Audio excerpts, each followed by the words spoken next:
हुकूमत ने IMF की कड़वी गोली अवाम के हलक में उतारने की ठान ली है। आलमी मालियाती इदारे की तमाम शराइत तस्लीम करने का फैसला कर लिया गया।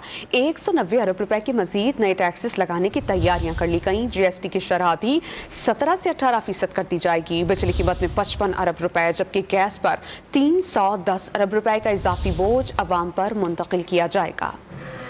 IMF को राम करने के हुकूमती जतन जारी हैं। हुकूमत ने 190 अरब रुपए के टैक्स आयद करने के लिए ऑर्डिनेंस का मुसव्विदा तैयार कर लिया। मुसव्विदे में GST की शरह 17% से बढ़ाकर 18% करने की तजवीज और बैंकों से कैश निकालने पर 0.6% विद होल्डिंग टैक्स लगाने की सिफारिश की गई है। मुसव्विदे के मुताबिक सिगरेट्स और कोल्ड ड्रिंक्स भी महंगी होंगी। टैक्सों पर इस्तिस्ना भी खत्म किया जाएगा।